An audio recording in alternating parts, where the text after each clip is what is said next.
and 4 of regular. This is another interesting one too. This is butter. Definitely can clog the old arteries, okay? So butter is 7 grams of fat, and it's 7 grams of saturated fat and 4 grams of unsaturated fat. And the reason margarine's better for you than this stuff is because this stuff has more saturated fat. So you got people in this country go, well, I'm just going to use regular butter. Well, that's great, but you got to be careful how much of it you use if you're trying to still keep your saturated fat under 30% of your food. So what's a lower fat item? Well, here we go. This is corn chips. One would think corn chips is full of fat. Well, it's certainly got a whole lot less fat than the ice cream or the croissant, right?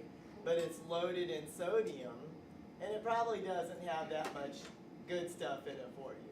But it only has 1 gram of the bad fat, and it's got 7 grams of the okay fat. Still high in fat, but just not as much. Remember, this is showing you saturated fat. Now let's take a look at this one. What's this one?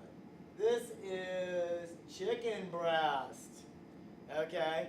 Very little saturated fat in a chicken breast, especially if you take the skin off of it. Okay? So this is just kind of a nice little visual, but mainly I just wanted you to see that once those arteries are clogged up, all they can really do is put a stent in there to make a new hole, like putting a pipe in a pipe, and those things can clog up too. They can rotor-rooter you out if it's around your artery and your carotid arteries, but now flakes of this can flick off and circulate through the system and cause a stroke. They don't like to tell you that part, okay? So rotor-rooter is not the best way to do things either, right? Or they just go in and let this puppy croak and put a new pipe in. That's bypass surgery. And you know what? You think it's real technical? Let me just tell you. They harvest in a vein. Veins don't have muscles. They're lax like a soft pipe. Okay? So you're already getting something that's got no muscular wall that can pump. It's just a saggy pipe that they're putting in because yours is clogged up, right? All they do is make an incision and stick that puppy in there and suture it. And then they take it to the other end and suture it where they cut it off, and that's it. It's not really rocket science. It's like being a carpenter of the body. So can things go wrong? You do renovations at the house. So I can do this at home then? Don't do this at home.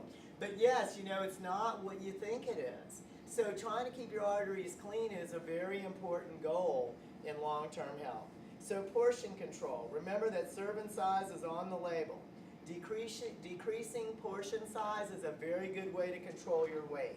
Reading labels. On here is this great standardized serving sizes for you. So for instance, a deck of cards, 3 to 4 ounces.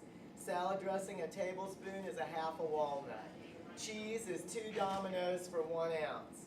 1 ounce of chips is a half a cup. Who's eating that?